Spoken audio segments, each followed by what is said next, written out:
Hey everybody, how's everybody out there doing? And thank you all for who is here for joining me on today's uh, weekly news update and all the chaos that is going on in this world and everything else. And we're going to do a weekly recap today. There's just a lot of stuff that we really do need to talk about that I do not want to use on my Saturday night live stream to do. So that's why I'm doing this way and why I'm out here doing this. I'd like to thank all the members and stuff that are here right now. We're going to be doing this a little bit different. So thank all the members, everybody that's in here from Facebook and everything else. Um, I'd also like to thank the uh, moderators that are in here. There's two. There's Jan and I do believe Coffee First and Speak had to go. There is South Florida DCL. He is here.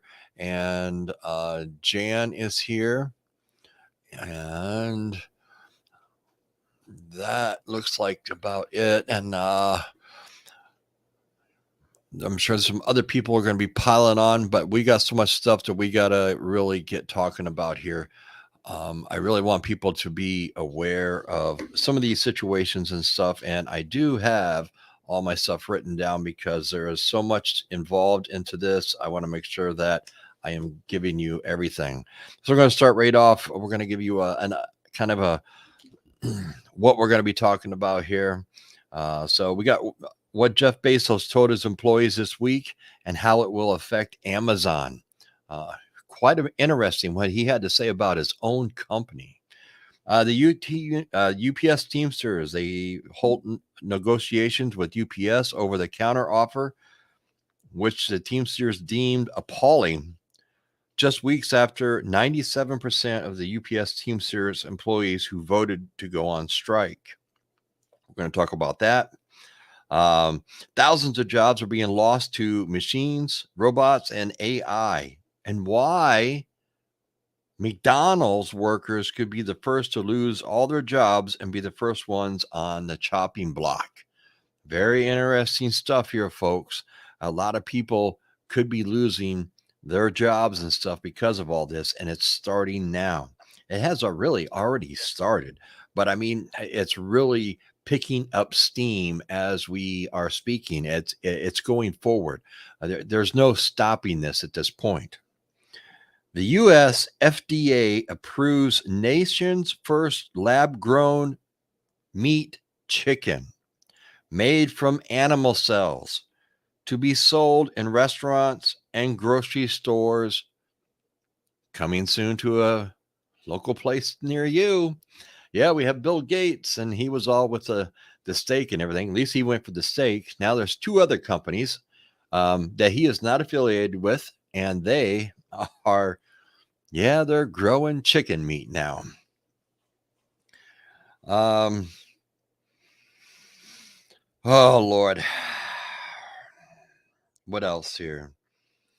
We got the Atlantic Ocean hits record-breaking temperatures for June, and here's what it means for us and the hurricane season this coming year. We're also going to be talking about the Texas heat wave, breaks records threatening power grid and residents. There was a whole big thing that was even on the news this morning about this, and the power grid is in very dire straits out there in Texas right now, folks. We're going to switch gears and we're going to talk a little bit about what's going on with Putin. Putin said just the other day that his Satan II nuclear warhead launcher will be deployed and in combat soon. What does that mean? We'll find out here. And then with the whole rebellion thing that's going on over there, which some of it has even changed from what I reported, my research yesterday has changed overnight. But Putin calls armed rebellion by the mercenaries chief a betrayal and vows to punish its leaders. There are troubles in Russia. There is so much stuff going on in Russia. I don't know what to make of it in a sense. It's very alarming. I think it's something we all should be really paying attention to because something tells me that Putin's getting pushed back into a corner. And I don't believe that's exactly where I would want to have him at this point in time. And then at the very end here, we're going to end on some really, some happy news here on a beloved film that has been around since 1940s is making a huge comeback, especially in the movie theaters around a certain time of the year. So you all need to stay tuned. So here we go. I see there's more people coming in right now, and we are going on the first topic. Now, before I go any further, all these things that I'm talking about are in the description of the video. All the articles and everything else are already in there. So you can go in there and you can click on these articles and read the whole articles, because I'm not reading the whole articles. I pulled out sections of the articles to talk about. All right. So we're starting off right off the bat here. We got Jeff Bezos told his employees, quote, "I predict one day Amazon will fail. Amazon will go bankrupt," quote unquote. But his goal is to delay the inevitable with his company. In today's business news this past week, we're reflecting on Amazon's journey, which was anything but easy, as shared by Amazon founder Jeff Bezos. The initial skepticism was far from subtle, and with predictions of the company's imminent failure. People didn't believe that this was going to work. They thought he was just blowing money and it wasn't going to do anything. Fast forward to today, and Amazon stands proud as a global juggernaut that has completely redone and took over e-commerce. I mean, he is the one that really pushed the e-commerce and pushing the industry to an all-time high. Despite this success, Jeff says, and never lose sight of reality, even predicting that Amazon will eventually go under, a stark reminder of the fleeting lifespan of corporations. But this isn't his pessimism. Jeff also believes that the key to staving off Amazon's decline lies in obsessing over its customers, warning that focusing on the company instead of its customers will signal the end of Amazon. So, I mean, he's already predicting what can happen if things don't, stay the course. This strategic was put to test in 2022 when the company experienced a noticeable slowdown in sales and decreasing earnings, leading to a significant restructuring effort, including reducing its workforce by 27,000 employees have been lost since 2022. And I think they're still looking to get more of those. They have been replacing some people with robots, robot pickers, things of this nature. They say they still need these people to be there to oversee, and they also need people to, make sure that everything is exactly right when it's in the box and all this kind of stuff. I don't know. We'll see. That's his own prediction. Next, we're going to be talking about the UPS Teamsters overwhelming authorized strike if no deal is reached by August 1st. Now, this is a big one, folks. The Teamsters Union, representing over 340,000 UPS warehouse workers and delivery drivers, has cast an overwhelming vote in favor of a strike. Now, they did this a couple weeks ago. A whopping 97% of the majority has authorized a potential strike to begin August 1st if current contract negotiations do not reach an agreement by July 31st at midnight. The union general president, Sean O'Brien, has made it clear that the Teamsters are seeking substantial wage increases across various employees' classification. However, there seems to be a significant chasm between the union's demands and the company's counteroffers. Now, they did put out a this past week, the Teamsters did take and they presented their contract agreement and everything else. And then the company, UPS, they presented theirs on Thursday, their counteroffer. The Teamsters have publicly criticized UPS's proposal, terming it as appalling, and they are determined not to reconvene with the company until a realistic or respectful offer is on the table. This leaves less than, we're at what, 36 days, I think it is, for the two parties to reconcile their differences and avert a strike that could potentially lead to considerable disruptions in UPS delivery network. And it would also affect a lot of people out there that you order all the time. Maybe you have a small business or something like that. I do have a video coming out this week, more in depth on this particular subject. So look for that. I'm hoping it'll be out by Friday. On a positive note, progression has been made in some areas of the negotiation. An agreement has been reached to install air conditioning in future UPS delivery vans, but the specific of the wage increases remain a significant sticking point for both parties. Despite the tense standoff, UPS remains optimistic that an agreement will be reached before the looming deadline, reassuring its vast network of shippers who rely heavily on the company for deliveries. As the clock ticks, many industry observers, like Anthony Robbins, the co-founder and CEO of Ship Science, suggest that the Teamsters are playing hardball, fully aware that they hold a lot of leverage, particularly in the light of the current inflation impact on wages. So I'm going to keep you posted on this one, folks. Like I said, there will be a video coming out on Friday going into deep details about that, because that could really affect a lot of people, a lot of companies.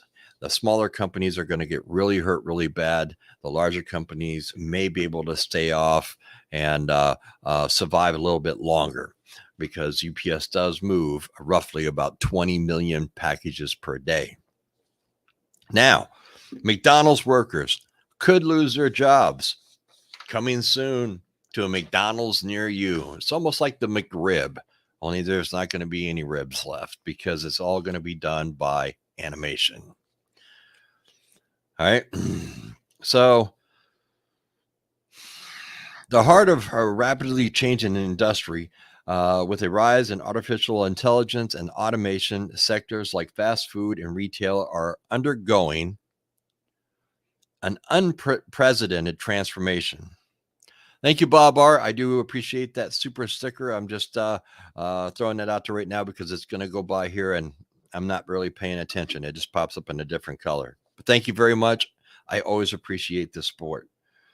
The likes of Home Depot, Walmart, and major pharmacy chains have already implemented automated checkout and inventory management systems.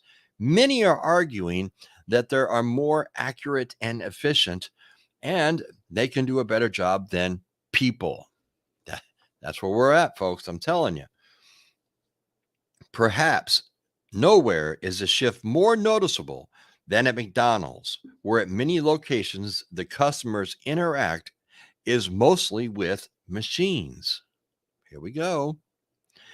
Ordering from kiosks rather than human cashiers. If you haven't noticed, on a lot of McDonald's, they took out the cashiers. There's nothing up there anymore. There's no registers. There's no nothing. You walk in, you walk up to a kiosk and you place your order and you wait. This industry is inching towards an entirely automated food preparation process. AI controlled machines could prepare your food, make the payment, and have it ready for you on a conveyor belt. See what I'm saying? In fact, there is a broad range of tasks where machines are outperforming humans at McDonald's. Security, for instance, is an area where automation can dramatically curtail theft, potentially saving corporations millions of dollars.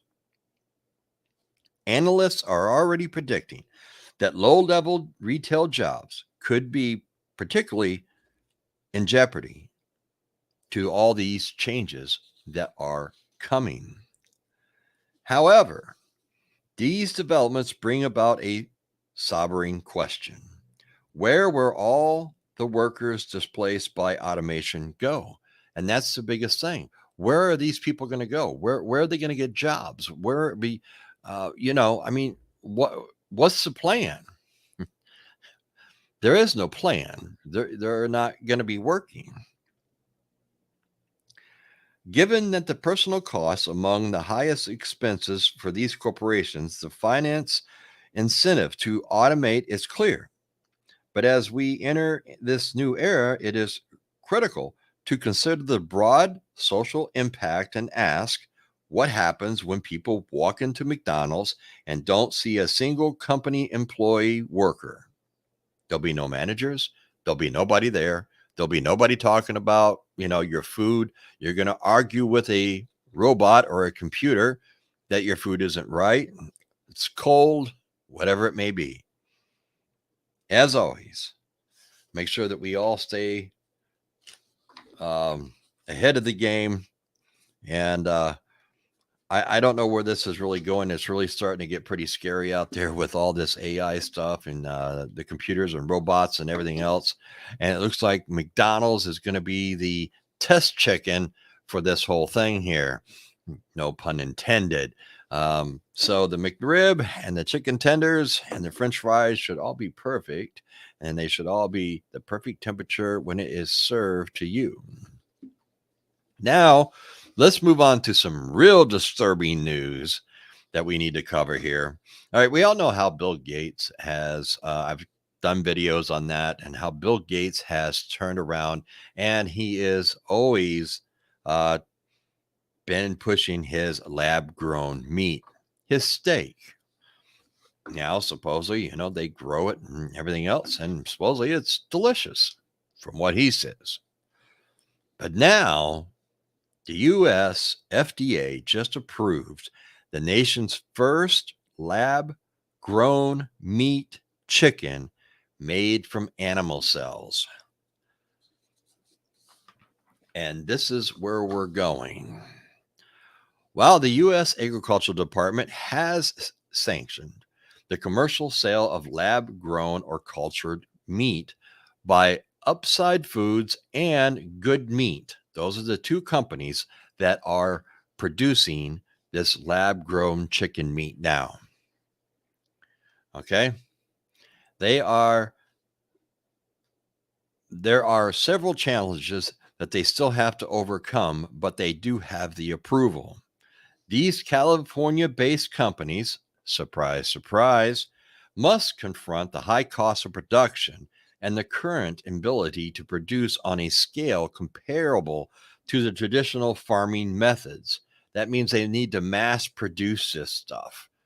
What could go wrong, right? I mean, despite these hurdles, this move opens a new chapter in meat production. So this is the way the government is going and what they want to do. All right, folks. And it's right there in black and white. This moves a new chapter in a meat production, reducing the environment harm from, the controversial livestock farming. It's a bad thing now to be a farmer. If you're raising chickens or if you're raising cows or anything like this, everybody in the world wants to come after you because, oh Lord, have mercy. You have just, you're ruining the country. You're ruining the climate. I just don't get it. I tell you, the lab grown meat, and it's made from these living cells from animals, fertilized eggs, or specially preserved cell banks, will initially be served in select restaurants like Barcini in San Francisco and a restaurant in Washington, D.C., managed by Chef Jose Andres. Here you go. If you guys want to get out there and get some, there's one on the West Coast and there's one on the East Coast, and you all can run down there and try this out. You can let me know how it is because you won't see me there. So, I mean, it's coming out to these two select restaurants. Consumers are apprehensive, and high costs prevent significant barriers to the market acceptance, as evident by a recent survey where half of all the U.S. adults expressed reluctant to try meat grown from animal cells. Gee, I wonder why. Many cited concerns about the unfamiliarity and the safety of these products. The price point of these products to align with the high-end organic chicken would be up to about $20 per pound in the grocery store. Now, who's going to pay $20 per pound for a lab-grown piece of meat? Give me a tomahawk steak, I'll give you $20 a pound. $20 for a lab-grown piece of chicken? No, I don't think so. So only imagine what they're going to charge if you go to a restaurant. I mean, think about it. All right. They suggest that the targeting demographic initially would be more of the affluent customers. This pricey strategy has led to skepticism, and such as expressed by this guy named Ricardo. He's the director of ALT Meat Lab at University of California, Berkeley, who worries about the accessibility and the potential for it to become a niche product with limited environmental impacts. Nevertheless, the companies that are optimistic about the public acceptance will increase as people become more familiar with their process and experience the taste of the lab grown meat, that it tastes even better than regular chicken. I find that so hard to believe. I tell you what, folks, I mean, come on. I mean, I ran across this story and I couldn't believe what I was reading. I mean, I know we all know it's coming. They want to grow everything totally different. They want all our meat and fish and everything else. It will eventually all be grown in a lab or something like that. And that's all we're going to be able to get because, they want to do away with cows. They want to do away with chickens. I mean, what's next? I mean, really. All right, let's move on. Some news that maybe will be a little bit better for us here. I guess depending on where you do live. So the Atlantic Ocean hits record-breaking temperatures for June. And here is what it means for all of us. All right. Now, obviously, it could mean a lot more storms and everything else, but it's also affecting a lot of the fishing and stuff that's out there because the sea temperatures are just so extremely high that people just don't get it. So today I'm bringing you some alarming news about the state of our world's oceans. According to the latest data from the National Oceanic and Atmospheric Administration, the sea surface temperatures globally in May reached its highest level since record keeping began in 1850. Did you hear that? Hello? This extreme heat is particularly pronounced in the East Atlantic off the coast of Africa, a breeding ground for hurricanes. Now, this researcher at the University of Miami, he's a hurricane researcher, his name's Brian, he warned that these soaring temperatures are essentially a fast forwarding of the start of the hurricane season. Brian took to social media to raise the alarm, writing, "The ocean is primed for action already." And we've already had 2 storms out there this past week. Now, okay, one's going to go north, and when the other one went into the Caribbean and fizzled out. But the point of it is there's already been 2 storms out there. This is a big thing. But before we point fingers at climate change, experts are cautioning that the situation is more complex than that. Although climate change has indeed raised baseline water temperatures by about 2 degrees since the early 1900s, other factors are at play here. One significant culprit is the Azores High. Now, the Azores High is a semi permanent subtropical high pressure system that has recently shifted from where it normally stays. And this shift is weakening certain winds and dissipating the Saharan dust that comes off of Africa. And it's allowing the ocean surfaces to heat up faster than normal. So without the dust coming across from Africa, what happens is then all of a sudden, there's nothing to block out the sun. So the water temperature is it's just baking out there. I mean, it's between 80 and 90 degrees, depending on where you look. And it's that warm almost all the way up to the northern Atlantic. This is an early warning trend, could potentially cool down by the end of July if certain things do take place. The implications of these alarming sea surface temperatures on the upcoming hurricane season are still uncertain. And they are saying now that the hurricane forecasters out in Colorado and at the Hurricane Center and Miami are all taking a look at this and looking to reevaluate their predictions for the year. So we might see that coming out soon to a news agency near you.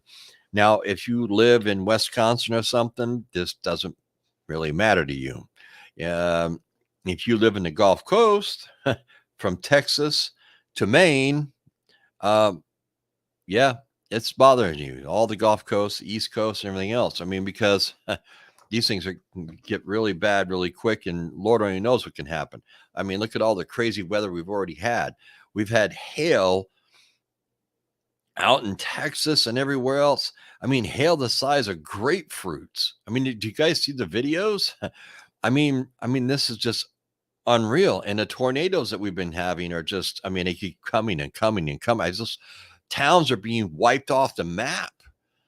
This is more like springtime weather instead of in June, you know? So now we're going to be talking about Texas and the heat wave. It breaks records, threatening power grid and its residents. There was a thing on this morning on the news that I'm going to talk about because it's kind of an update to what I have already done prior to today. So Texas is currently under the grip of a weather pattern that has brought, about record-breaking heat across the state, and it's been sitting there for weeks. And this is spelled in a forecast to hold steady until the end of June, possibly the end of July, depending on weather systems. Now, they all predict weather. They look at their commuter models and all this kind of stuff, and then they try to predict what it's going to do. And, it's like a perfect example is when a hurricane's coming in. You see all those spaghetti plots, they're all over the place. Well, it's the same thing basically with them doing the weather.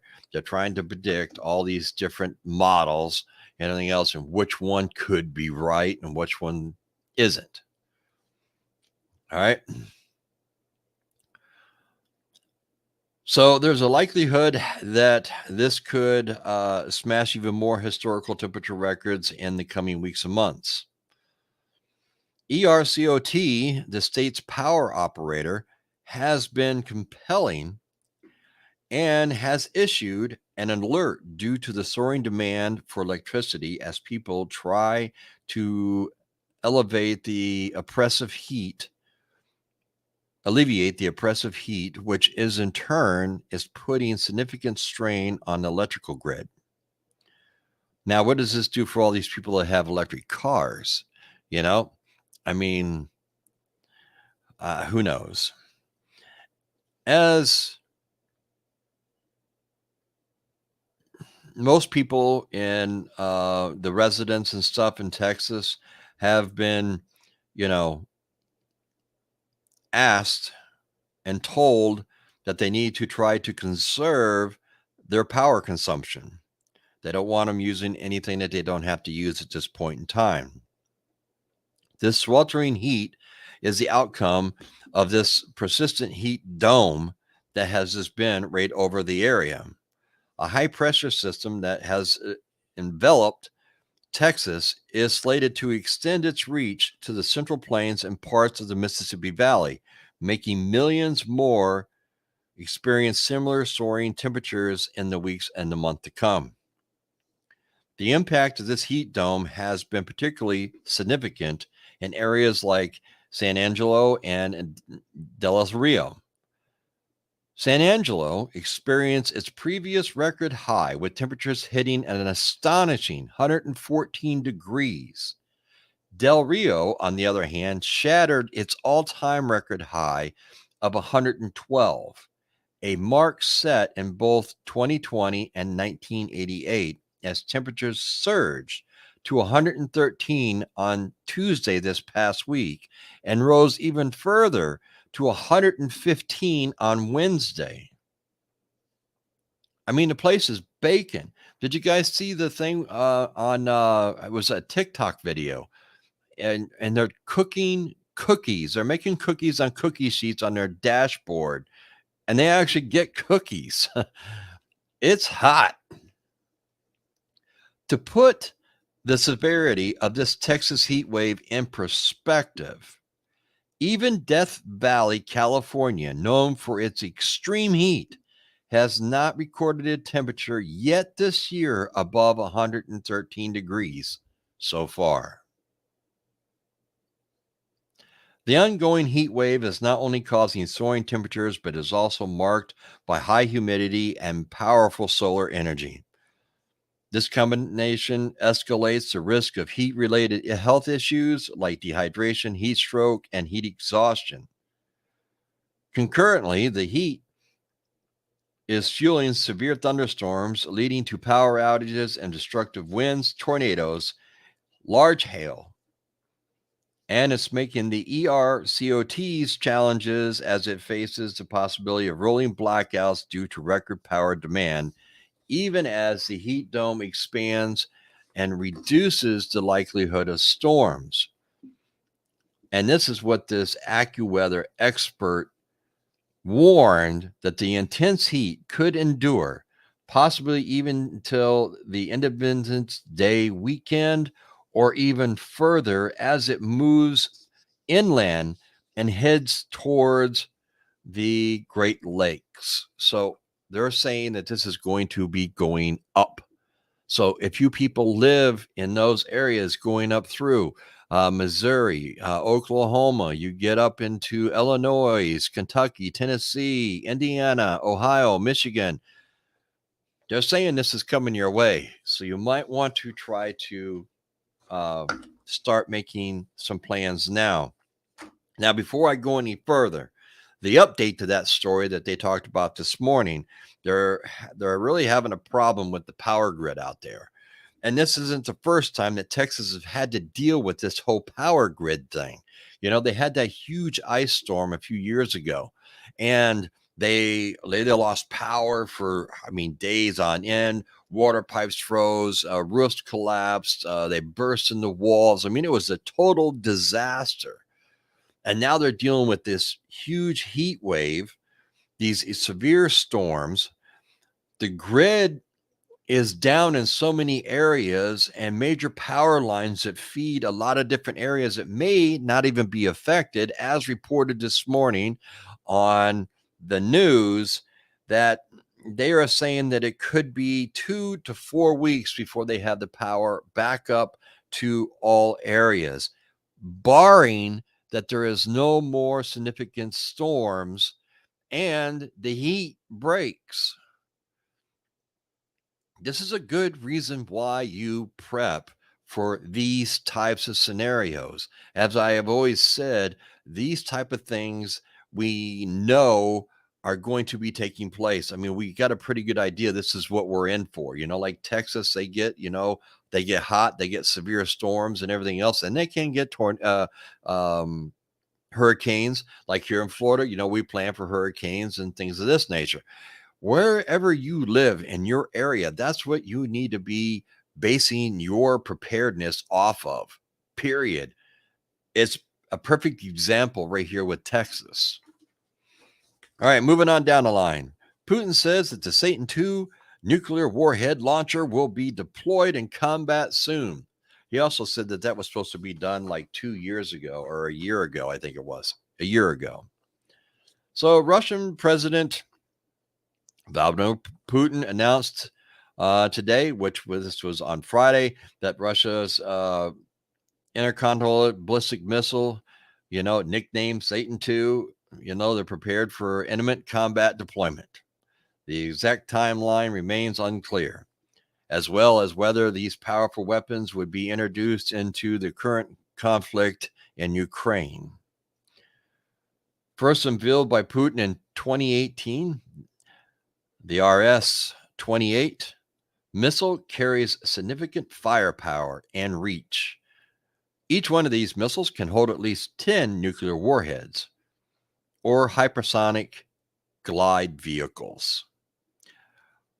With this impressive range of up to 18,000 kilometers, they can potentially target almost any place on the globe. I mean, with the range of that, like that, he can shoot that thing anywhere he wants. It's important to note that this deployment comes later than initially promised by Putin in 2022. This is when he wanted to have them all out there. My thing is maybe they all had to be rolled back into the shop, fixed, and,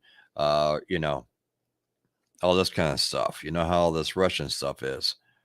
The announcement coincides with the significant strides by the Ukrainian army and military in the south, particularly in the town of Tverivia, and successful defensive actions in the city of Bakhmut against the Russian troops. Like I said, he's getting pushed back into a corner where he's going to have to figure something out here. And that is a scary part that we all need to be really concerned about. Another little quick subject here on Putin. That came out just over the last few days. Putin calls armed rebellion by the Mercenary Chief a betrayal and vows to punish its leaders. Now, more than likely, their punishment is a lot more than what they do report. They say that these people will be tried, they will be thrown in prison and everything else. They're going to be shot. That's what's going to happen to them. So, this significant development from Russia, where President Putin is facing one of its biggest threats to his over 2-decade-long reign. An armed rebellion led by a mercenary chief is underway, presenting a serious challenge to Putin's leadership. Now, there's been reports that, he's headed to the bunkers, he's hiding and everything else. I just don't know if that's true. I can't prove that. I have no proof, but that's what's being reported. This chief, who operates a privately army known as the Wagner Group, has seized control of a military headquarters in key southern cities, including, can't even pronounce them, sorry. It's in a province, it's in Russia. Accusing the Russian government of corruption and mismanagement of the war in Ukraine. The chief stands defiant in the face of the Kremlin denouncements and promises of punishment. Despite the Kremlin's call for his arrest and heightened security measures taken in response to his rebellion, he claims to have at least 25,000 troops under his command and shows no sign of backing down. Now, supposedly this morning he resigned and he was headed to Belarus. So I don't know if this is all over, if this is just a ploy, if this is just some way of, trying to take let's say the eyes off the ball for a moment. The unfolding situation in Russia also carries implications for the ongoing conflict in Ukraine. The rebellion may create divisions and confusion among Russian forces, possibly paving the way for successful Ukraine counteroffensives.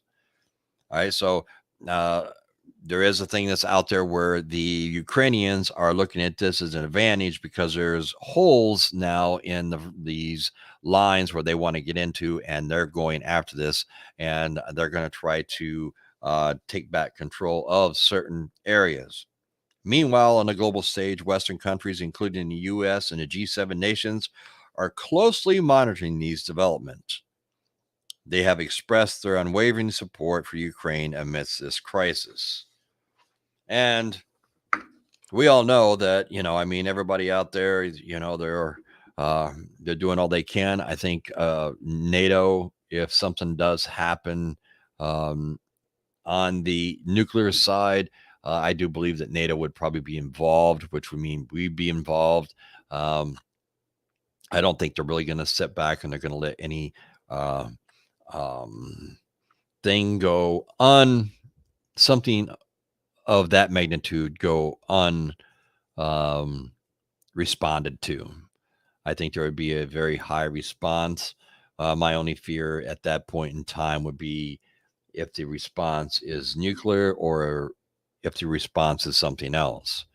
But I think Putin is getting backed into a corner, and a lot of his people, he has put curfews and stuff in Russia. He has, they have armed all around Russia, in Moscow. They have put out mines in some of the streets. They have uh, high-tech rockets that are protecting if somebody was trying to bomb Moscow. They have all this kind of stuff. And why would they have all this if he wasn't running scared at this point in time? Because there's really nowhere for him to go. He could flee maybe to Africa or, one of these kind of countries. But most generally, I don't think he's going to go too far. And we have to be careful what we wish for because, there's a lot of crazy people that if they take over his position, I would really truly believe that at that point in time, I wouldn't be surprised if someone like the United States would take first strike actions and try to litigate and eliminate a world conflict.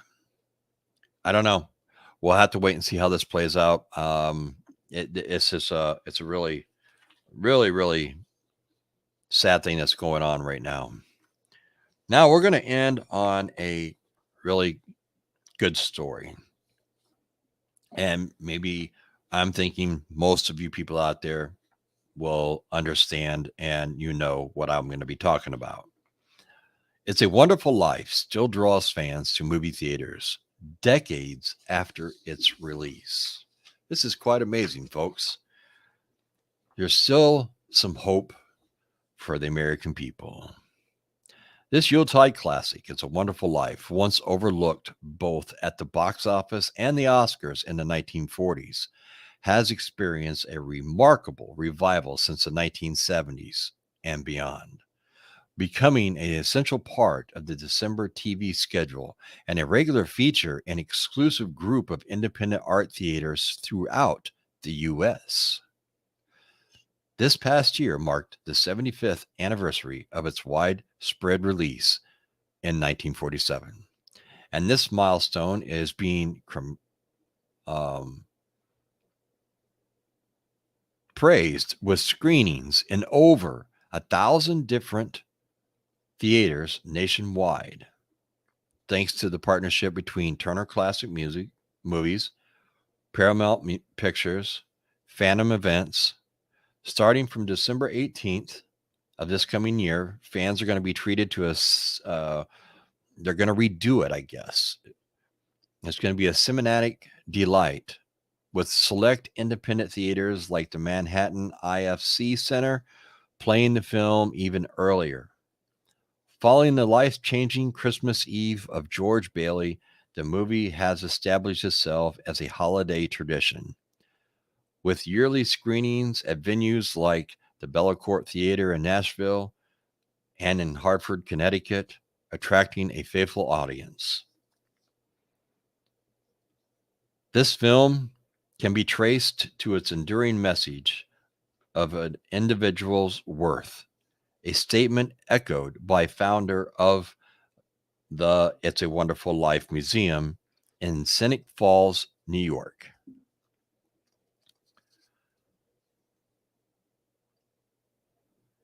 Phantom Events, renowned for hosting limited engagement screenings of this classic film, is capitalizing on the universe appeal, with early ticket sales signaling significant interest in this film. The film's cherished status is not just about its narrative merits. It also provides a sharing view experience in theaters that has come to define the holiday season for many fans. Even though the film had a rocky start and faced right ownership changes, its story of loss, failure, redemption, and joy has found a deep connection with the audience over generations, transforming it into a beloved holiday tradition. The film's rich encompass both light and dark themes, feature enhances its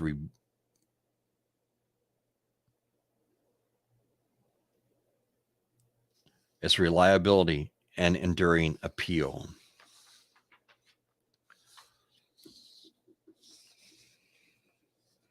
The film's director, Frank Capra, once shared in a 1956 letter to an admirer fan that the film has probably touched one more people than any others I've ever made. His words, reprinted in Jeannie Bassaner's book, highlighted the deeply personal renaissance of the movie. He wrote, "You see, we're all George Bailey in one form or another, encapsulating the universe, human experience, and emotions the film invokes." And with that being said, folks, I'd like to thank everybody for being here today. I'd like to thank you for taking the time out. Like I said, this is something I don't want to do on my live stream, so I may be doing these periodically here or there. And I do really appreciate you taking your time out on your Saturday afternoon or Sunday afternoon. Excuse me. I'm so used to if I'm here live, it's Saturday, but it is Sunday. So now I'm going to take a little time and I'm going to jump over here and I'm going to go through. And if you do have any questions about some of the stuff I talked about, throw it in all capital letters. And I'll do my best to answer them. Like I did say, just don't forget, all these articles and stuff are all in the description below. And you guys can go in and read all this kind of stuff. You can read the full articles and all that kind of stuff. So then you can get the whole picture. So let's jump over here and see who all is in here today. Let me see if I can get back up to the top. Oh, Gail's here. RCX. That's not much we can do, but say the chorus, prep, and pray. Yeah, Stuart's prepping's in the house. How you doing, Stuart? And then let's see here. Ed's here. South Florida DCL is here. I think I already got Pitbull. I just went right back up to the very top. Michelle is here. How you doing, Michelle? Amazing Grammy's here. Hello. Let's see here. I'm just jumping around. Let me get this thing to freeze. Meredith is here. Lisa's here from Kentucky. Be aware that heat ridge could be headed your way. Let's see here. Scroll down.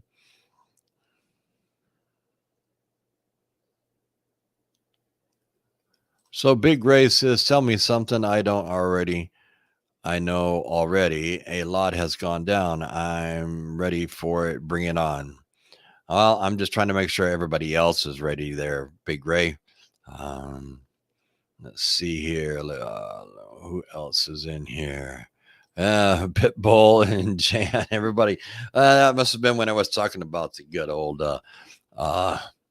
chicken there. Yes. Rockamoss. How you doing, Rockamoss? Hi all. Most of Indiana is under a tornado watch. Had bad storms are coming soon. I only ordered water and rain. That's a good one, Rocco. Well, you just stay safe and pay attention to what is going on outside. Let's see here. Tony feels the same beaver. Nope, I'm not eating that crap. That's why I prep. Yes. And all the people out there that really despise when you talk about canned goods, because I do get hate mail about that, believe it or not, folks, because everybody's like, they will not eat anything out of a can, only fresh. Well, maybe they'll eat maybe some, I don't know, lab grown meat and chicken and whatever else. I'll take my canned chicken and canned meat any day of the week. I've already experienced the food, barbecue chicken at a restaurant, then hot dogs from the store, and they both made me sick. Don't want no more. Ooh. Yeah, I wouldn't be eating any of the lab grown stuff. There's a difference between this lab grown and the plant based, just so everybody does know that. Because as far as I know, it hasn't hit the stores yet. You guys can really find out. Just go in and read the article. Rakamas, no, not to clone meat. I already got beans and rice stocked. Right, that's your basic. You just build off that right there, and you can start. I mean, there's a million and one things you can do with beans and rice. Jan says they do need to focus on customer satisfaction. Their customer service leaves a lot to be desired lately. Yes, um, I would highly, highly, really agree. And Bob R, like I said before, thank you for that super sticker. I was able to go back to the top. Um,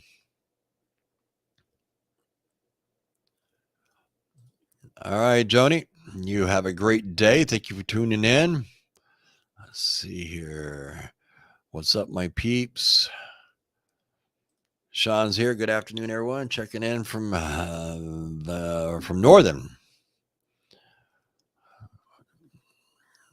All right, let me get down here.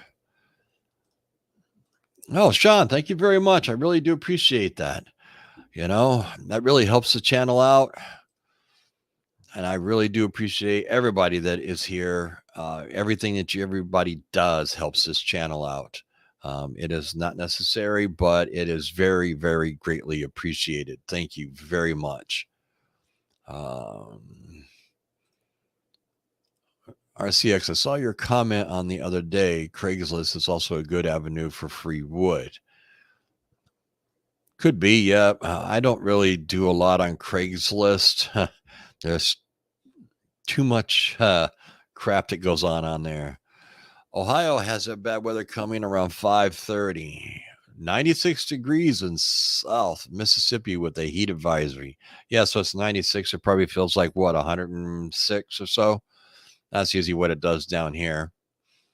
Nope, no lab grown move for me. I have to market. Let's see here. Copy first. Many companies will slip in the fake meat. If you ask, they'll play dumb. Yeah, that's probably something that I wouldn't be surprised is going to happen. Trying to get people to eat it or whatever else. You probably would be able to tell just by the price tag of what you're looking at or buying, because it sounds like this stuff is going to be outrageously expensive. The rain, it's 85 degrees inside and I have a ceiling fan on. Ooh. Yes, I agree, Pitbull. Everybody out there needs to be safe.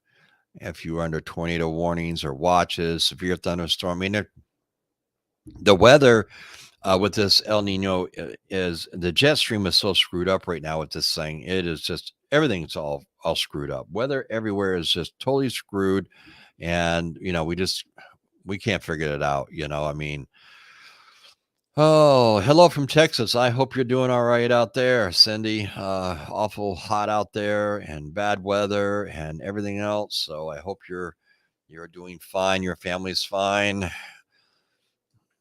Let's see. Thumbs up. Yes. Everybody hit the like button, please. It really does help the video, helps me out. Drink plain water, stay hydrated. Yes, that's a very good thing. Once in a while, it's good to filter in some electrolytes into your water consumption. This way, here it helps to replenish a lot of things, and you can also um, doesn't take a lot, folks. A handful of Lay's potato chips, and the reason for that is it replenishes the salt in your body because as you sweat, the salt comes out. So a handful of Lay's potato chips halfway through the day will make a big difference in your health and everything else, and drinking plenty of water and so on and so forth. Gail, everyone, don't forget to give a thumbs up. I've been drinking so much water so I don't get dehydrated. I feel like a fish. Laugh out loud. Yes, it can get overwhelming. That is definitely a possibility. I mean, I can only drink so much water, then I got to have something like a Gatorade. I got to have something, I got to have something different. I take in my lunch, I take a one of those little small cans of soda. Um, and I do have, that's the only soda I drink during the day is with my lunch. Because I pack my lunch and take it every day because it's just way too expensive to buy your lunch 5 days a week. And this way I can control what I eat and where it's made and what's in it. Hippies Hive, how you doing? The weather is bonkers here. Heat advisory currently 110 index, thunderstorms this evening. Oof. Pedialyte is not just for kids. It has sugar in it, though. Yes, this is true. I mean, but they do make a Pedialyte now for adults. Um, so you can actually drink that. I mean, some sugar, I guess it depends on, I mean, especially if you're a diabetic or something like that. But for the normal person out there, especially if you work outside, having a Gatorade filtered in somewhere that has the electrolytes or something in it is a definite bonus. That's what I do. What? Only a handful of Lay's potato chips? Laugh out loud. I know you can't eat just one, right? But that's what they say. A handful of potato chips, Lay's potato chips, not anything else. Lay's potato chips will replenish the salt. So if you've ever been outside, maybe you've been out there, you're working in your garden, or maybe you work outside for a living, you're out cutting the grass, you're doing all this stuff. You come in and say you had on like a brown or a dark shirt and you come in, it's all white. Well, that's all the salt that has just come out of your body. Now you got to replace that with salt because your body actually has to have salt to survive along with water. So, you know, back in the days and some of the old wars, they had the salt tablets and this kind of stuff they give to the military men that they could take on a daily basis or something like that, or on real hot days because they're carrying all this gear and, and everything that they got on. And this way here, it would keep their bodies and stuff going. I only drink blue Gatorade. The dyes are bad, especially red dye. I can't do red. I do not drink anything, in red Gatorade, any of that. No, I do not. My favorite is the lemon lime, the original. The lemon lime is my favorite. And that's usually what I do. Once in a while, I get if it's in the stores, because a lot nowadays, I don't know if you've all noticed, I don't know what is going on, but all of a sudden now, there's when there used to be all these different products and you could buy a whole different, all red, blue, green, purple, light blue, all this, now they're like whittling it down to where it's only just a few different choices. It's almost like beer. Okay. Now I like beer. I like beer out of a bottle. All of a sudden in my area, Walmart doesn't have it. I drink Coors Light. Then on special occasions, I buy a special beer that's really expensive, but that's only on special occasions. But I buy Coors Light. I like bottles. But now Walmart doesn't have it. Winn Dixie doesn't have it. Publix doesn't have it. Nobody around me has it. The little store down the road, little convenience store, he doesn't have it anymore. So what's going on with the bottles? All right. This is what I want to know. All of a sudden now we can't get bottled beer, but they have it bottled in, Bud Light and Budweiser, um, and a few of those. And I don't want those. I want Coors Light, you know. So who knows? It's just the way it goes. It's hotter than a $10 piston out there. I've got my AC running on the solar off the solar panels. There you go. I mean, things can be done off the solar panels. People don't think that, they can, but Gatorade is hard to find. We buy the lemon lime powder instead. So far I haven't had to do that, but if I have to, I definitely will. I'll just make my own. As far as beer goes, I live in a dry county. Well, I wouldn't be living there. Nope. I like to have a few cold beers, especially when you get home from work and they're real hot. Yeah, just hits the spot. Let's see here. There's a glass shortage. Yeah, I've kind of was figuring that one, but uh, that's been going on for a while, and things all came back because we went through this a few months ago, and it was the same thing, and now we're back to it. It doesn't really make much sense to me. Some states have deposits on bottles, cans, water bottles, and everything else, but the majority of the states don't. There's only a handful of states that do this. Why is it that they just don't make this a law and put it into every state so that all these aluminum cans, glass bottles, water bottles, and everything else gets recycled? And then, like the glass can get crushed back up, redone, and then we have more bottles. I just don't get it because people would be more apt not just to throw them on the ground, in the water, in the ocean, in the river, wherever, because if you're paying 5, 10 cents a pop for those, because you pay that up front, you have to bring it back to get your money back. Um, David Potter, that's nice when you can peak over the usage with the panels, but you have to invert quite a bit. Let's see here. White Hammer, you may not like it, but Coors Banquet is in bottles.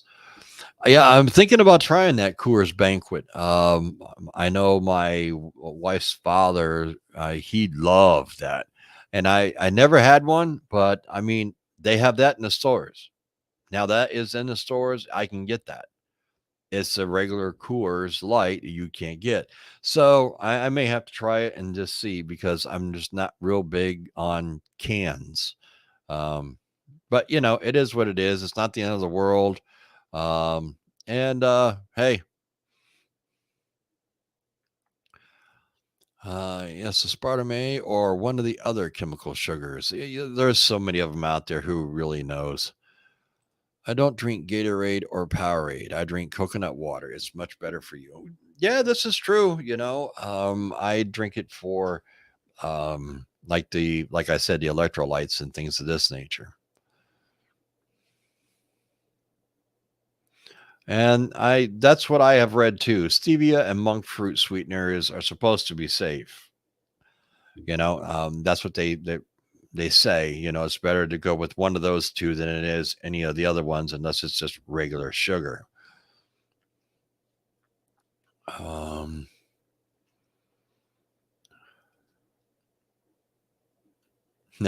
hey, David, I'm coming over. Oh, let's see here. I just purchased my Country Time lemonade. I used to drink that when I was a kid. My mom used to make that. Then she'd make sun tea. You actually put it out in the sun and you do half half. So, we'd have that like during the summertime and stuff. It was quite refreshing. Um,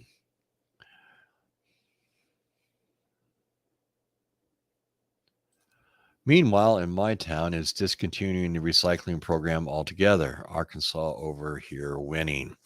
Yeah, I mean, I've heard where in a lot of different towns and stuff, what they're saying, the problem is well, China isn't paying money really for any of the recyclables anymore, so they don't want any of our stuff.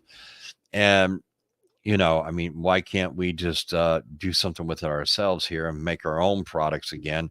Is beyond me, but who knows? I cook outside all the time as a weather. Well, let me to keep the heat out of the house. Yes. Even a lot of people in my neighborhood do that.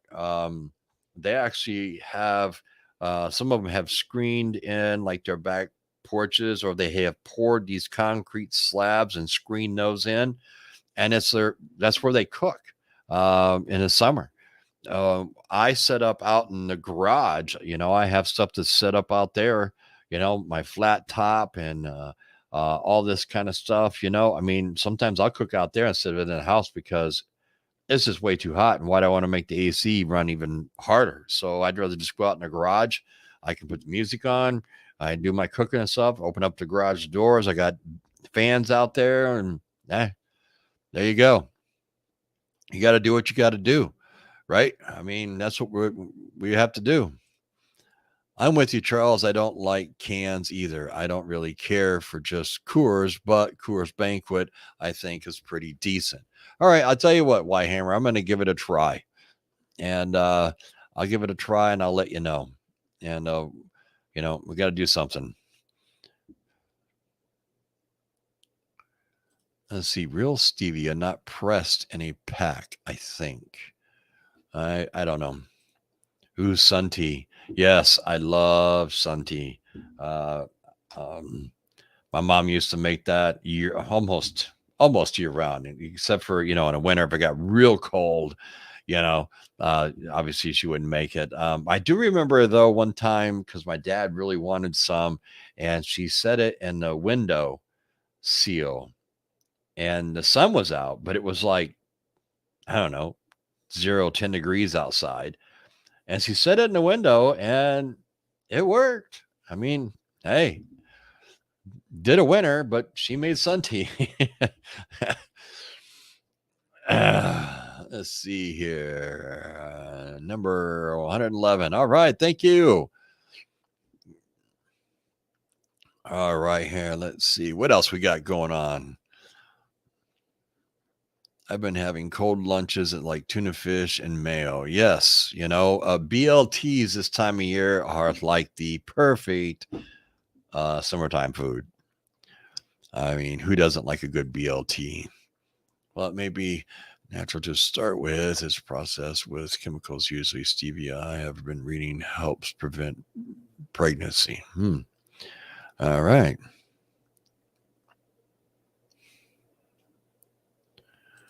Why, Hammer, here in Indiana, currently 3:07 p.m. We have a tornado watch until 8. Yes, you just got to be very careful up there.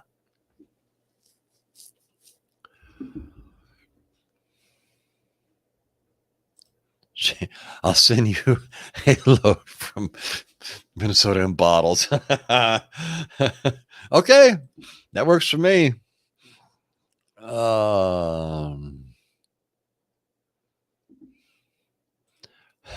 Dale Stoner, liberals are complaining about you cooking outside because you're polluting the planet. Well, I hate to tell the liberals, but I'm going to be barbecuing and cooking outside until the day I die.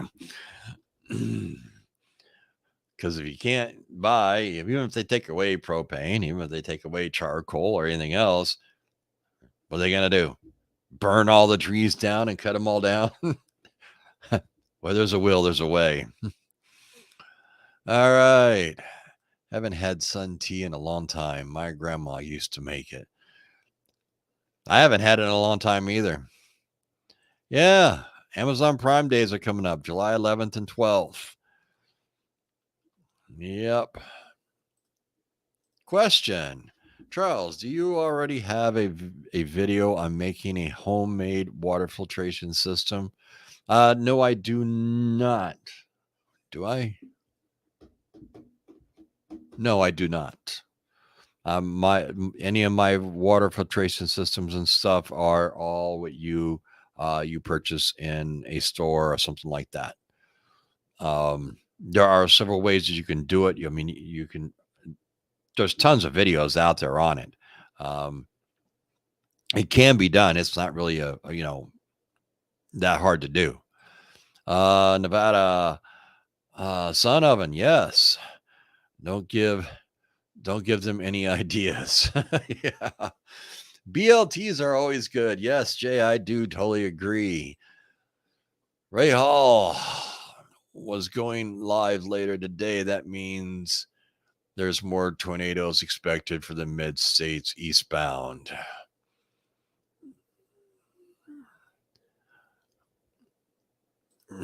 I'll try to be kind of watching the weather outside and on WeatherBug. Coffee, yes. As a master plumber, you put in a good whole house system. That's all you need. There you go. All right, folks. Well, I really do appreciate everybody being here today for this special live stream that I did today. And I wanted to talk about some of the stuff that's been going on this week. And like I said, I mean, there's so much stuff that you could talk about because, and a lot of these stories, if they break in the morning, by the evening, they've already totally changed and everything else. And, it's very hard to stay on top of all this. But I wanted to bring a lot of this stuff out, especially the fun loving lab infused grown chicken that's coming to a restaurant. If you're around Washington, D.C., enjoy. If you're in San Francisco, California, enjoy. You all can let us know how it was, because I really don't think I am ever going to be trying any of that, even if it was free. Period.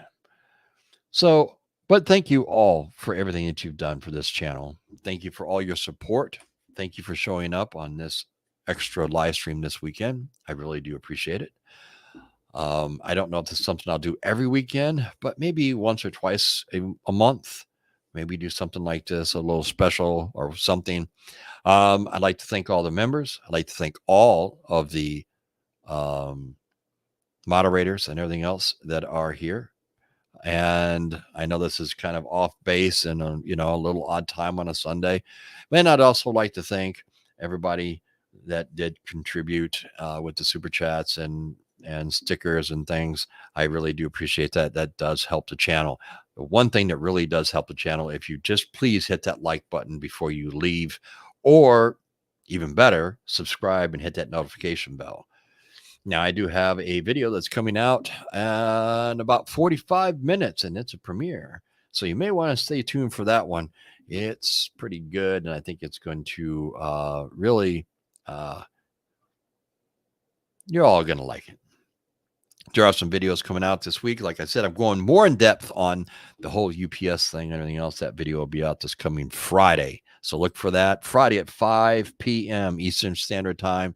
Y'all can catch that video there. And I hope that everybody stays safe. You guys have a wonderful week.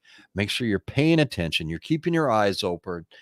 Take the blinders off. Keep your preps going and stay ready, my friends, because we don't know what's going to happen. And the evidence is in the papers. And it's just a crazy, chaotic world that is all around us. And we have to try to piece it together and prepare for whatever may come down the road. So until next time, folks, you all stay safe and keep prepping. I'm Survival Preparedness for Beginners, and I'll catch all of you on the flip side.